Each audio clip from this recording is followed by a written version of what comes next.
Te han enseñado a odiar a la Iglesia Católica, pero usan un libro que ella te dio. Si la Iglesia Católica es satánica, ¿cómo confías en un libro que ella misma seleccionó, escribió y preservó durante 1500 años? Hoy vamos a enfrentar una de las contradicciones más grandes y dolorosas de la cristiandad moderna. Muchos pastores y líderes religiosos, en su afán por justificar su propia existencia, declaran que la Iglesia Católica es la ramera de Babilonia o una creación de Satanás. El problema es que al decir esto, están cavando su propia tumba teológica, porque están desacreditando la única institución histórica que les dio la Biblia que sostienen en sus manos. Vamos a desarmar esta acusación con la historia, la arqueología y la lógica. Te mostraré los tres concilios clave que definieron el canon bíblico, el papel de los monjes católicos como guardianes de las Escrituras y la paradoja de la autoridad que se crea al aceptar el libro y rechazar a su autoridad histórica. Al final, revelaremos el versículo que demuestra que la autoridad de la Iglesia precede a la autoridad de la Biblia. La base de la mayoría de las iglesias protestantes es la sola escritura. Solo la Biblia es autoridad. Pero existe una pregunta que ningún líder protestante puede responder sin destruir su propia lógica. ¿Cómo sabes que la lista de 66 libros que tienes en tu Biblia es la palabra de Dios? El vacío de la sola escritura. La Biblia no contiene un índice infalible de sus propios libros. Para aceptar la lista de libros, debes confiar en una autoridad externa a la Biblia misma. El problema satánico.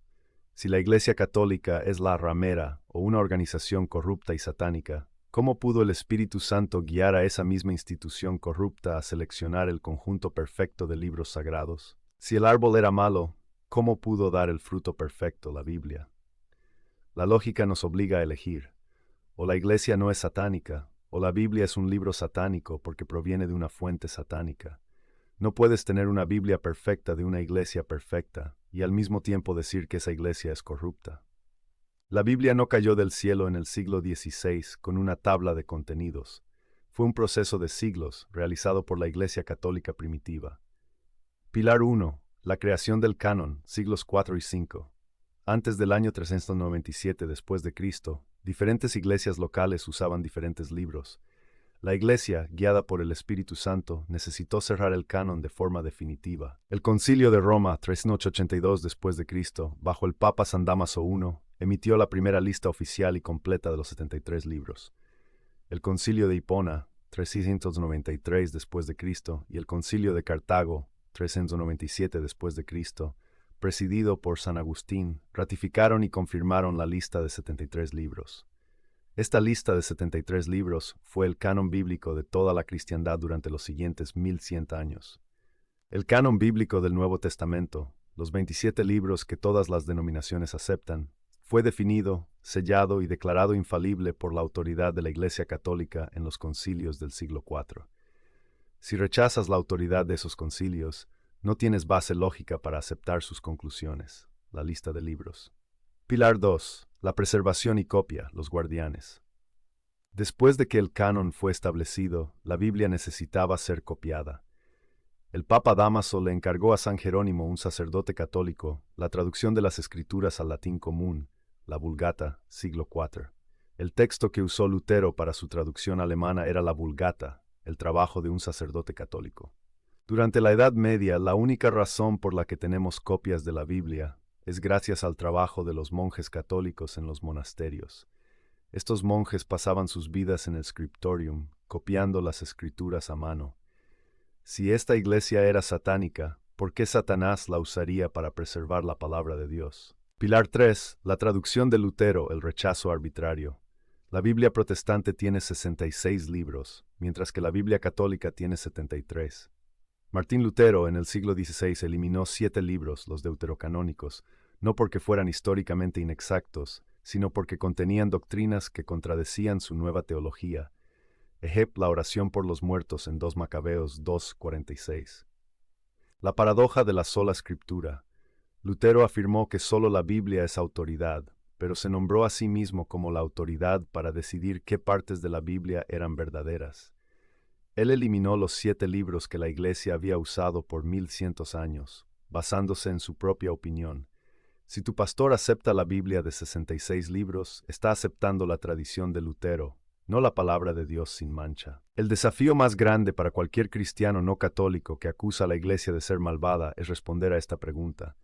Si la Iglesia católica se corrompió totalmente en el año 313 después de Cristo, el mito de Constantino, o en el 606 después de Cristo, el mito del Papa como anticristo, ¿por qué confías en una lista de libros que esa misma Iglesia corrupta definió infaliblemente en el año 397 después de Cristo? La lógica es un embudo. Para justificar su fe, el protestante debe usar un razonamiento incoherente, aceptar que la Iglesia satánica fue usada por el Espíritu Santo para seleccionar el canon, pero luego rechazar su autoridad y su enseñanza. El sentido común. ¿Cómo puede una autoridad ser corrupta en todo, Eucaristía, María, papado, pero milagrosamente perfecta en la única área que beneficia a la sola Escritura? El Espíritu Santo, que prometió guiar a la Iglesia a toda la verdad, Juan 16:3, no trabaja con instituciones satánicas. La única conclusión lógica es que la Iglesia nunca falló en su enseñanza fundamental, incluyendo la definición del canon. La arqueología y los descubrimientos modernos refuerzan la veracidad del canon católico. Los manuscritos del Mar Muerto, Qumrán, demostraron que los judíos de la diáspora, que hablaban griego, usaban los libros deuterocanónicos.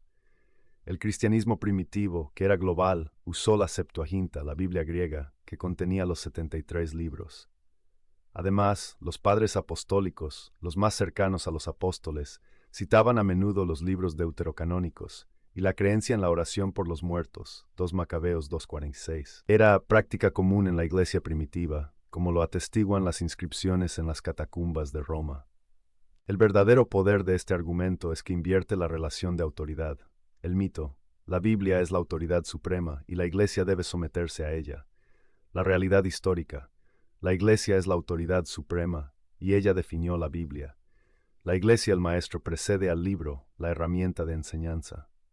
El mismo San Pablo nos da la respuesta sobre la verdadera autoridad. 1 Timoteo 3:15, para que sepas cómo debes conducirte en la casa de Dios, que es la iglesia del Dios viviente, columna y baluarte de la verdad. La columna de la verdad. Pablo no dice que la Biblia es la columna y el baluarte de la verdad. Dice que la iglesia viva lo es. Si la iglesia es la columna, es la que sostiene la verdad. Si tu pastor dice que la iglesia es corrupta, está cortando la columna que sostiene el techo de su propia Biblia. Hemos demostrado que la acusación de que la Iglesia católica es satánica o corrupta crea una contradicción fatal para la sola Escritura. Si aceptas los 27 libros del Nuevo Testamento, la única parte que todas las denominaciones comparten, entonces debes aceptar la autoridad infalible de la Iglesia católica primitiva que los seleccionó en los concilios del siglo IV y V. Hemos visto que la Iglesia católica no solo definió el canon, sino que preservó el texto sagrado a través de los monjes y sacerdotes durante la Edad Media. La Biblia que tienes en tus manos es, de principio a fin, un producto de la tradición y el magisterio de la Iglesia. La única manera de ser coherente es aceptar que la Iglesia es la columna y el baluarte de la verdad y la autoridad histórica que Dios usó para darnos su palabra. No puedes aceptar el libro sin aceptar la autoridad que lo definió. Si quieres saber cómo la Iglesia Católica definió el canon de la Biblia, el libro que todas estas denominaciones usan, haz clic aquí para ver nuestro video sobre los concilios de Roma, Hipona y Cartago.